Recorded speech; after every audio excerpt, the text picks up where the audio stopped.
Inter అయిపోయిందా? Engineering ఎక్కడ join అవ్వాలా అని ఆలోచిస్తున్నారా? స్కిల్ జెన్ లో జాయిన్ అవ్వండి. 100% జాబ్ సాధించండి. నమస్కారం. ఐడ్రీమ్కి స్వాగతం, సుస్వాగతం. వారాహి నవరాత్రులు వచ్చేస్తున్నాయి కదా. అయితే అమ్మవారు ఒక్కో రోజు ఒక్కో అవతారంలో దర్శనమిస్తారు భక్తులకి. మరి ఆ అవతారాలు అలాగే వాటి యొక్క విశిష్టతలు తెలియపరచడానికి వాళ్ళు మనతో పాటు ఉన్నారు. బ్రహ్మశ్రీ గుండెపూడి శివ సుధీర్ శర్మ గారు మనతో పాటు ఉన్నారు. వారితో మాట్లాడదాం. నమస్కారం గురుగారు. శ్రీమాత్రే నమః. శ్రీ గురుభ్యో నమః. గురుగారు, వారాహి నవరాత్రులు రానున్నాయి జూలై 15 నుంచి. సో ఈ తరుణంలో అమ్మవారు ఒక్కో రోజు ఒక్కో అవతారంలో భక్తులకు దర్శనమిస్తారు. అలాగే వాటి యొక్క విశిష్టతలు కూడా తప్పనిసరిగా అమ్మ. ఆషాఢ శుద్ధ పాడ్యమి మొట్టమొదటి రోజు వారాహి నవరాత్రుల్లో. వారాహి శక్తి అతీతమైనటువంటి శక్తి. అమ్మవారిని ఆరాధిస్తే అనేక రకాలైనటువంటి కలియుగంలో భౌతికపరమైనటువంటి కోరికలు తీర్చుకోవడానికి, అలాగే ముక్తి మార్గం చేరడానికి. అలా కేవలం మనం ఎంతసేపటికి మన ఇంట్లో ఇల్లు కొనుక్కుంటామా, భూమి కొనుక్కుంటామా, కోర్టు వివాదాలు తీరిపోతాయా, పెళ్ళిళ్ళు అవుతాయా, మంచి విద్యలు వస్తాయా, మంచి ఉద్యోగాలు వస్తాయా, ఉన్నత పదవి రాజకీయ యోగం కలుగుతుందా, వీటికి మాత్రమే కాకుండా ముక్తి మార్గం ఎంచుకోవడానికి అమ్మవారిని కనుక ఆరాధిస్తే అతి తొందరగా కూడా ముక్తి మార్గాన్ని చూపిస్తుంది. ముక్తి అంటే ఏంటి? ఇహలోకంతో అసలు పని లేకుండా ఉండడమే ముక్తి. అసలు ఏ వ్యక్తితో, ఏ వస్తువుతో ఏ రకమైనటువంటి అవసరాలు లేకుండా ఉండటం.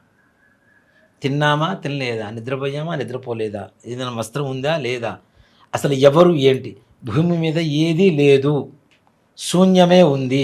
ఆ శూన్యంలో భగవంతుడిని చూడటమే ముక్తి మార్గం. ఇది నిజ జీవితంలో సాధ్యమవుతుందా గురుగారు? దానికోసం తారసపడేవాళ్ళు చాలామంది ఉన్నారు.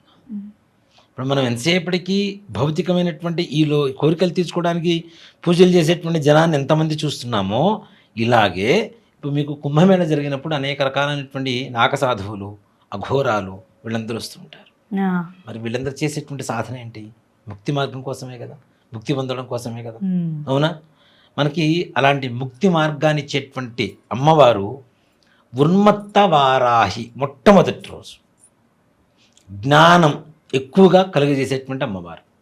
ఈ అమ్మవారు అంటే మనకి ఎలా ఉంటారు అంటే చిన్న స్వరూపంలో ఉంటారు. చిన్న పిల్ల స్వరూపం, చిన్న పిల్లలు ఉంటారు కదా ఆడపిల్లలు, ఆడపిల్లల స్వరూపంలో ఉంటారు. ఉన్మత్త వారాహి అంటారు ఈ అమ్మవారిని. ఈ ఉన్మత్త వారాహి ఏం కలుగు చేస్తుంది? ముఖ్యంగా మనకంటే జ్ఞానాన్ని కలుగు చేస్తుంది. ఏది చెయ్యాలి, ఏది చెయ్యకూడదు, ఏది కరెక్ట్, ఏది రాంగ్ అని చెప్పి ఒక డైరెక్షన్ ఇచ్చేటువంటి శక్తి మనకి ఉన్మత్త వారాహి. ఇక్కడ దీంతో పాటుగా పిల్లలకి ఆటిజంతో పిల్లలు పుడుతుంటారు చూసారా, అంటే మానసికమైనటువంటి ఎదుగుదల లేకపోతే. అవును, ఈ మధ్య కాలంలో చాలా ఇలాంటివి ఎక్కువగా ఉన్నారు. అలాగే కన్ఫ్యూజన్, చిన్న చిన్న వాటికి కూడా సెన్సిటివ్గా టెన్షన్ పడిపోవటం, డీప్ థింకింగ్, ప్రతి చిన్న విషయానికి భూతత్వం వేసి చూస్తుంటారు. ఇలాంటి వాళ్ళకి ఉన్మత్త వారాహి అమ్మవారి ఆరాధన చేస్తే ఈ రకమైనటువంటి సమస్యలు మొత్తం తీరిపోతాయి. ఆటిజం కావచ్చు, మానసికంగా ఎదుగుదల కావచ్చు, కన్ఫ్యూజన్ కావచ్చు, టెన్షన్ కావచ్చు, ఎక్కువగా అతిగా ఆలోచించడం కావచ్చు, ఇవన్నీ కూడాను ఎక్కువగా దూరం చేసి సద్గతిని, సత్ప్రవర్తనని, అలాగే మంచి జ్ఞానాన్ని ప్రసాదింపచేసేటువంటి శక్తే ఉన్మత్త వారాహి. ఈ అమ్మవారి పేరు ఉన్మత్త వారాహి. మొట్టమొదటి రోజున అమ్మవారి అవతారం. ఈ అమ్మవారు ముఖ్యంగా జ్ఞానాన్ని ప్రసాదిస్తూ ఉంటుంది కాబట్టి ఇక్కడ అమ్మవారి చేతిలో జ్యోతి ఉంటుంది నాన్న. ఒకటి కాగడ అంటాం కదా, కాగడలానే ఒక ప్రమిదలో జ్యోతి వెలుగుతూ ఉంటుంది. ఈ జ్యోతికి అర్థం ఏంటి? దివ్య జ్యోతి, జ్ఞాన జ్యోతి అంటాం దీన్ని. మన జ్ఞానం ఎలా ఉంటుంది, ఏ స్వరూపంలో ఉంటుందని శాస్త్రం చెప్తుంది అంటే జ్ఞాన స్వరూపంలో, జ్ఞానం జ్యోతి స్వరూపంలో ఉంటుందని చెప్తారు. కాబట్టి అమ్మవారు దివ్య జ్యోతిని పట్టుకొని ఉంటుంది, ఆవాహన చేసుకొని ఉంటుంది చేతిలో. ఈ అమ్మవారికి తప్పనిసరిగా విద్యార్థుల విద్య కోసమైనా, మంచి జ్ఞానం కోసమైనా, మంచి దుర్వ్యసనాలు ఉన్నటువంటి వ్యక్తులు దూరం అయిపోయి ఆ దుర్వ్యసనాలకి, మంచి అలవాట్లకి లోబడేటువంటి పరిస్థితుల్లో ఉండడానికి కూడా ఈ అమ్మవారిని ఆరాధన చేయవచ్చు. మరి అమ్మవారికి ఎలాంటి నివేదన పెట్టాలి పూజ చేస్తే? ఇది కూడా సాయంకాల పూట చేసేటువంటి పూజలో నివేదన పెట్టవలసినటువంటి ప్రసాదం ఏంటి అంటే మనకి పులగం అంటాను నాన్న. పులగం అంటే కట్టె పొంగలి. ఇప్పుడు అందరూ కూడా ఎక్కువగా పొంగల్ అంటుంటారు. పొంగల్ అంటే మనకి మిరియాలు, పెసరపప్పు అన్నంలో వేసి వండుతుంటాం కదా, అలాగే నెయ్యి వేస్తూ ఉంటాం. అట్లా కట్టె పొంగలి అంటారు. అసలు దీని పేరు కట్టె పొంగలి అంటారు, పులగం అంటారు. పులగం అంటే చాలామందికి పాత వాళ్ళకి బాగా తెలుస్తుంది, ఇప్పుడున్నటువంటి వాళ్ళు కట్టె పొంగల్ అంటే కొంతవరకు తెలుస్తుంది.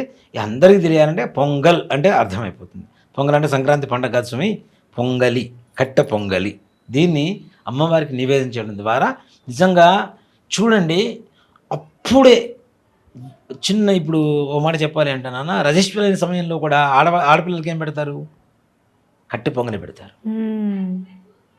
కాబట్టి పులగన్ నివేదన పెట్టడం అనేటువంటిది చాలా విశేషం నాన్న. ఈ విధంగా పూజ చేసుకుంటూ ఇందాక మనం చెప్పినటువంటి ఓం ఐం గ్లౌం ఐం వారాహ్యై నమో నమః, ఇది ఆడవాళ్ళు చేయవలసినటువంటి మంత్రం. మగవాళ్ళైతే ఓం ఐం గ్లౌం ఐం వారాహ్యే నమస్వాహ, ఆడవాళ్ళైతేనేమో నమో నమః, మగవాళ్ళైతే స్వాహాకారంతో ఈ మంత్రాన్ని జపం చేసుకుంటూ ఈ విధంగా పూజ చేసుకుంటే మొదటి రోజున దివ్యమైనటువంటి జ్ఞానం కలుగుతుంది. చాలా చక్కగా తెలియపరిచారు గురువు గారు. వారాహి నవరాత్రుల్లో మొదటి రోజు అమ్మవారు ఏ రూపంలో దర్శనమిస్తారు, అలాగే దీనికి సంబంధించిన పూర్తి సమాచారాన్ని మా వ్యూవర్స్ కి తెలియపరిచారు. మీకు ధన్యవాదాలు గురువు గారు. శ్రీమాత్రే నమః, శ్రీ గురుభ్యో నమః.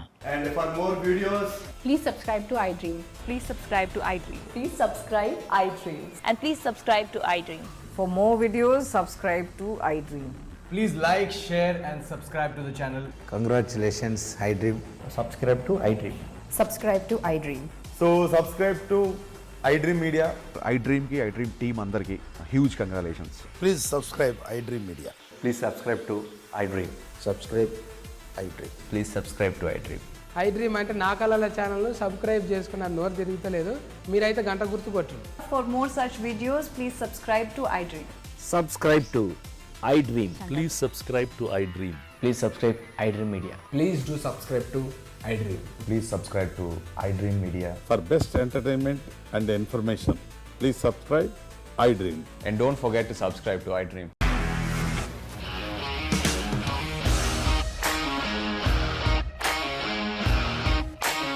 ఇండస్ట్రీలో కమిట్మెంట్ ఇష్యూస్ వస్తే నీకు కూడా వచ్చినట్టు మార్నింగ్ తీసుకెళ్ళాలంటే కొట్టి పడేస్తారు.